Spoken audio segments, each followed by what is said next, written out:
Monsieur Puig qui fera la première question. Donc, j'ai reçu 4 questions du groupe Saint-Maur, Écologie citoyenne, Europe Écologie, Les Verts, la gauche citoyenne. Génération, pardon, citoyenne. On s'y perd un peu, en fait. Et c'est M. Puig qui va donc poser la première question.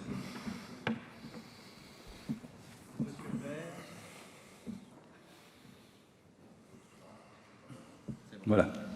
Monsieur le maire, messieurs les conseillers, je m'éloigne du micro. Voilà. La décision de porter la limitation de vitesse à Saint-Maur à 30 km/h est une mesure que nous avons approuvée. Mais quelques semaines plus tard, force est de constater que cette limitation n'est pas respectée et qu'aucune mesure n'est prise pour la faire respecter. Ne laissons pas croire aux Saint-Mauriens que cette mesure serait du greenwashing ou qu'elle nous dispenserait de construire des aménagements spécifiques, zones piétonnes ou pistes cyclables. En dehors du radar dit pédagogique de l'avenue Bellechasse, quelles sont les mesures prises pour faire respecter la vitesse? Radar, ralentisseur?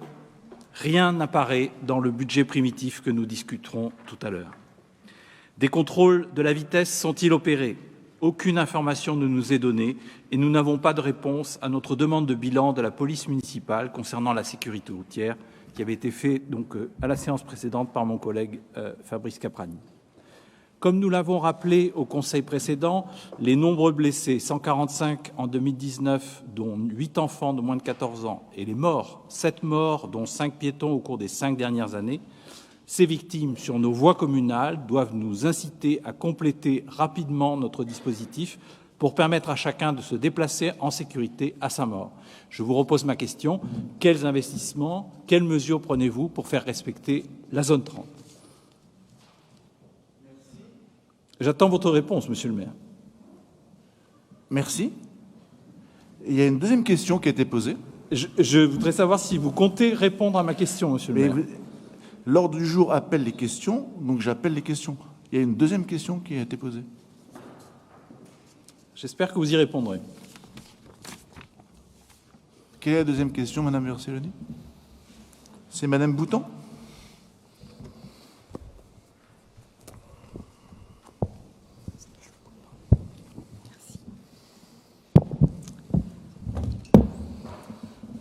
Monsieur le maire, vous refusez depuis 6 mois de répondre aux élus de mon groupe et donc à nos électeurs. Vous invoquez une interpellation sur les réseaux sociaux qui vous a déplu. Monsieur le maire, ce n'est pas une raison valable pour vous justifier de continuer à refuser de répondre aux questions que le Code général des collectivités territoriales nous autorise à vous poser. Ces questions font partie de l'actualité, font partie de l'exercice démocratique de notre ville et appellent une réponse. Je vais donc vous poser ma question en attendant une réponse. Voilà un an, en janvier 2020, vous signez un contrat de mixité sociale avec l'État, contrat dans lequel vous vous engagiez à mobiliser pleinement les outils et les moyens, des outils et des moyens qui y sont décrits. Parmi ces outils figure l'établissement public foncier d'Île-de-France. C'est un établissement donc, qui peut acquérir du foncier et faire de la veille foncière. Pouvez-vous nous confirmer que vous avez signé une convention avec l'EPFIF? Par ailleurs, toujours dans ce même contrat de mixité sociale, il était mentionné que l'État vous remettrait en février un bilan SRU provisoire au 1er janvier et que de votre côté, vous transmettriez pour la mi-mars un tableau de suivi des opérations engagées. Pourriez-vous partager avec l'ensemble des élus du conseil municipal ces éléments? Et enfin, le ministère du Logement a lancé en début d'année un plan national de lutte contre les logements vacants. Ça rejoint complètement un des objectifs du CMS. Donc nous aimerions savoir comment Saint-Maur compte y participer et avec quels moyens. Merci Madame Bouton. Je crois qu'il y a une troisième question. Madame Vercelloni.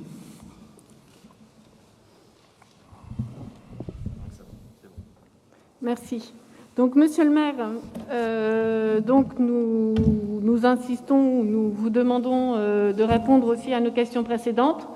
Donc, celle de Monsieur Vincent Puig, quels sont les investissements prévus pour faire respecter la zone 30? Celle de Cécile Bouton, quel est le bilan au 1er janvier 2021 du contrat de mixité sociale signé, voilà un an, avec l'État et qui a débuté 3 ans auparavant? Et la suivante, Monsieur le maire, quel est l'état aujourd'hui du déploiement de la 5G à Saint-Maur? Notre groupe souhaiterait savoir si vous avez des informations sur le déploiement des antennes 5G à Saint-Maur. Cette technologie ne nous semble pas d'une grande utilité dans une ville déjà parfaitement couverte par la technologie 4G et où le déploiement de la fibre, semble-t-il quasi exhaustif, vous pourrez peut-être nous le confirmer, permet certainement aux foyers qui le souhaitent d'avoir accès aux débits les plus élevés. Je vous remercie. Merci. Y a-t-il une autre question du groupe? Madame Bouton?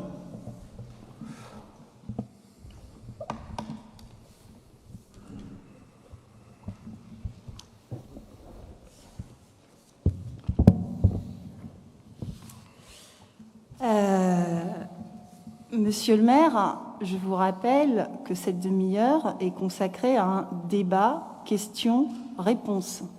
C'est écrit dans notre règlement intérieur, c'est confirmé par le Code général des collectivités territoriales.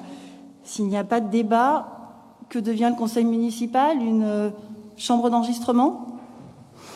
Alors, ma question, tout en vous rappelant quand même que vous devez aussi répondre aux 3 autres, ma deuxième question à moi, c'était au sujet du contrat de performance énergétique que vous avez signé, je ne sais plus à quelle date, en début d'année, et qui a pris effet au 1er avril. Comme nous vous l'avions dit au précédent conseil, c'est une évolution positive. Mais pour limiter toutes les sources de pollution lumineuse, avez-vous mis en place, en parallèle, une opération de sensibilisation des commerces ne respectant pas les règles en matière d'éclairage privé? Je vous rappelle que depuis 2013, il ne devrait plus y avoir aucune vitrine éclairée à partir de 1h du matin. Et que depuis 2018, ce devrait être le cas de toutes les enseignes lumineuses. Aussi, pouvez-vous nous faire un bilan des démarches pédagogiques entreprises pour faire respecter la loi en matière d'éclairage des vitrines et des enseignes à la nuit? C'est la 4e question. Avez-vous besoin que je vous rappelle les 3 premières questions pour pouvoir y apporter une réponse? Je vais les répéter peut-être. Donc la première, c'est quels sont les investissements prévus pour faire respecter la zone 30? C'était donc la question de mon collègue Vincent Puig de Saint-Maur Écologie Citoyenne. Non, alors je vous pose la deuxième question. Celle-là, c'était la mienne, donc Cécile Bouton, Saint-Maur Écologie Citoyenne. Ça me permet de répéter notre nom pour que tout le monde le retienne. Quel est le bilan au 1er janvier du contrat de mixité sociale signé il y a un an? Troisième question. Bon, troisième question. Donc celle-là, elle a été posée par Céline Verselloni de Saint-Maur Écologie Citoyenne. Quel est l'état aujourd'hui du déploiement de la 5G à Saint-Maur?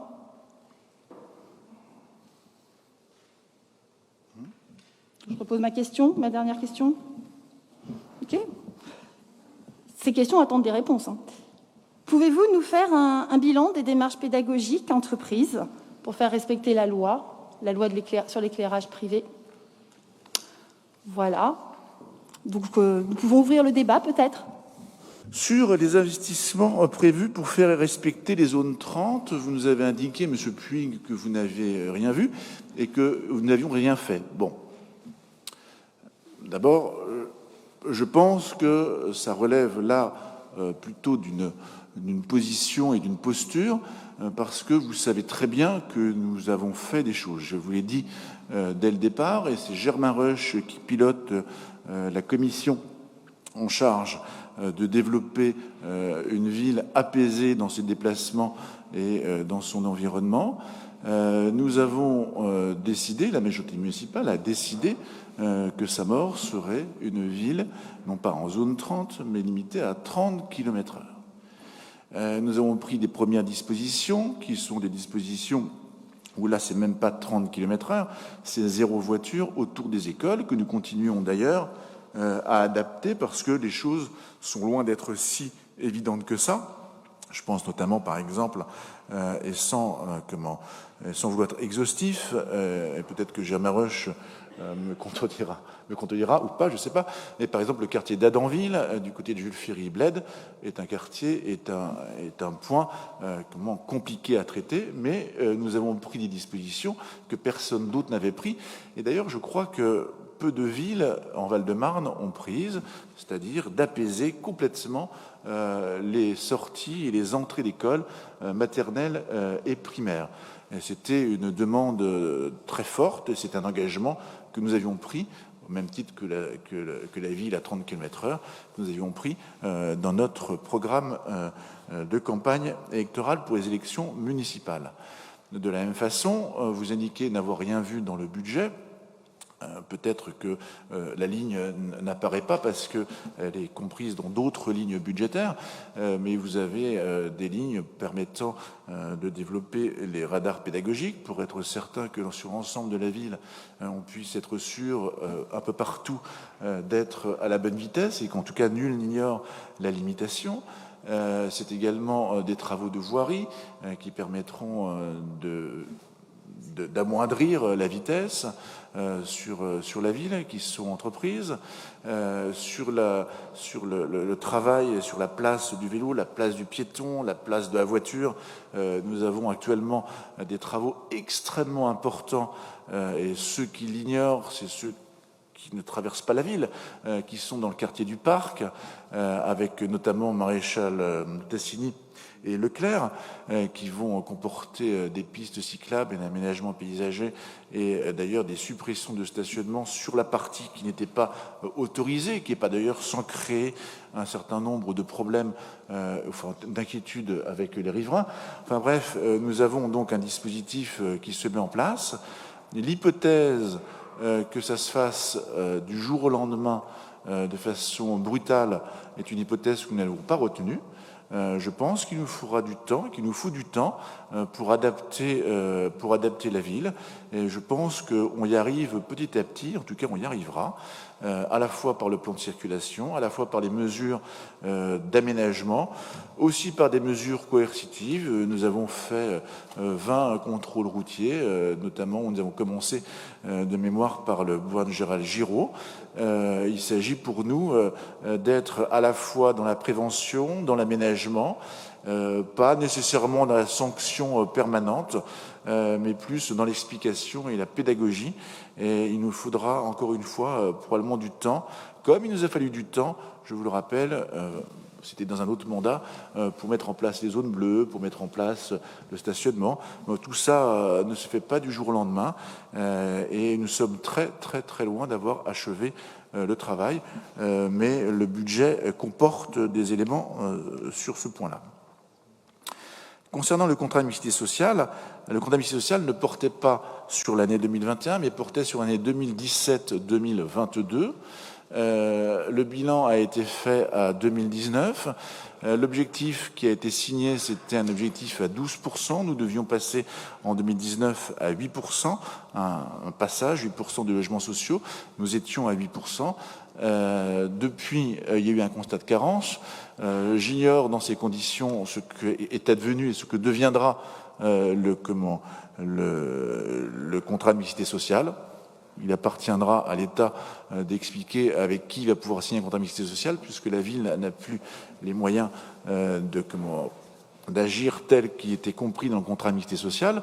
Le contrat de carence met fin de fait à tout ce qui était compris dans le contrat de mixité sociale, et notamment les accords qui avaient été pris entre la ville et le préfet. Moi, je le regrette, parce que c'est un contrat de mixité sociale qui nous permettait d'avancer tous ensemble. Aujourd'hui, pour des raisons qui sont les siennes, le gouvernement d'une part, et le préfet, puisqu'il suit l'avis du gouvernement, a décidé de changer son fusil d'épaule et de plus être dans une confiance avec la ville de Saint-Maur, mais dans une défiance coercitive. Je le regrette, mais du coup, je ne peux pas répondre à votre question parce que la ville, aujourd'hui, n'est plus tenue par un contrat de mixité sociale que l'État a dénoncé. Ensuite, vous avez parlé de la 5G. Alors, juste une petite précision. J'ai oublié de... Pardonnez-moi, Monsieur Puig, mais comme vous avez parlé de 30 km/h, vous avez rappelé également un nombre d'accidents. Les 145 accidents portaient sur l'ensemble des voies, sur l'ensemble des voies, pas les voies communales. Et les voies communales représentent 87 accidents, c'était vos chiffres à vous, sachant que 90% de la voirie municipale est une voirie communale, vous remarquerez que la proportion d'accidents sont sur les voies départementales et non pas sur les voies communales. Et ce point-là est important, parce qu'aujourd'hui, nous avons des travaux qui sont engagés. Nous avons notamment engagé des travaux du côté de Berthelot pour amoindrir la vitesse. Et là aussi, c'est dommage que vous ne l'ayez pas relevé, préférant relever l'abandon de la coronapiste. Moi, je pense qu'il était plus facile de relever le fait que nous ayons fait des aménagements de sécurité devant Marcion-la-Berthelot, précisément parce que c'était dangereux. De la même façon, il y aura des travaux qui seront engagés. Je me tourne vers Laurence Coulon. Où est Laurence Coulon, puisque nous avons travaillé avec le département du Val-de-Marne pour obtenir des aménagements sur l'avenue du Bac. Et M. Germain Roche, je crois que c'est donc compris dans le plan d'aménagement. Parce que c'est bien sur les voies départementales que nous avons le problème le plus important et non pas sur les voies communales. C'est pas neutre de l'indiquer. Sur la 5G, là je partage... Enfin, pardonnez-moi de dire que je ne partage pas votre avis quand vous dites qu'à Saint-Maur, nous n'avons aucun problème de couverture. Selon où vous êtes à Saint-Maur, je pense que les Saint-Mauriens n'ont pas exactement la même opinion. Nous avons encore des zones où nous avons des sujets de couverture. Certes, aujourd'hui, presque toute la ville est éligible à la fibre, ce qui ne signifie pas que toute la ville est raccordée à la fibre, notamment parce que vous pouvez avoir des personnes qui sont en pavillon qui ne souhaitent pas être raccordées, ou des immeubles dans la copropriété où les éléments n'ont pas permis un raccordement. Donc si nous sommes tous éligibles à la fibre, nous n'avons pas tous pour autant la fibre. Et il reste des zones blanches. Est-ce que la 4G couvre convenablement l'ensemble de Saint-Maur? La réponse est non. La réponse est non. Est-ce qu'on pourrait couvrir mieux Saint-Maur? Après tout, on pourrait se poser la question, mais ça supposerait d'avoir des antennes démultipliées. C'est-à-dire qu'on soit des grosses antennes, soit beaucoup de petites antennes, mais ça supposerait qu'on ait un développement d'antennes encore plus important. Et bon, je ne suis pas sûr que ça satisfasse notre ambition collective, en tout cas en matière d'aménagement et de santé publique. Pour ce qui concerne la 5G, aujourd'hui, sur l'ensemble des antennes, c'est, je vous le dis de mémoire, c'est quelque chose comme 64% des antennes qui sont disponibles à Saint-Maur qui peuvent accueillir la 5G. Je pense que ça répond là, quand même, assez précisément à la question que vous m'avez posée. Enfin, concernant les démarches pédagogiques vis-à-vis des commerces, des entreprises qui doivent, conformément à la règle d'ailleurs, éteindre, eh bien oui, nous avons, je vous rappelle que nous avons un manager de centre-ville qui vise à travailler et à faire en sorte d'accompagner et d'essayer de convaincre les uns et les autres de bien respecter, parfois même de faire déposer certaines enseignes. C'est pas toujours simple, parce que la réglementation, en réalité, n'est pas si claire que ça sur ce point. Mais nous le faisons. Nous avons participé également à l'extinction de quelques rues, peut-être, me direz-vous, pas suffisamment nombreuses, mais lors de cette grande nuit, pour montrer que voilà, Saint-Maur faisait aussi partie d'un grand mouvement national pour le climat et pour l'économie de l'énergie et pour l'ensemble de ces sujets environnementaux qui nous concernent tous. Je vous ai dit à l'époque, quand vous m'avez posé la question, que le contrat de performance énergétique qui allait être mis en place nous permettrait d'avoir une gestion différenciée de l'éclairage public. Ce contrat performance énergétique, M. Germain Ruch, a été signé il y a quelques jours et va être mis en place. Je vous rappelle que ça porte sur 30 millions d'euros sur les 10 prochaines années et que c'est un travail extraordinaire de remplacement, d'économie d'énergie et de préservation de notre cadre de vie. Donc voilà un peu sur les 4 questions que vous m'avez posées, les réponses que je peux vous apporter.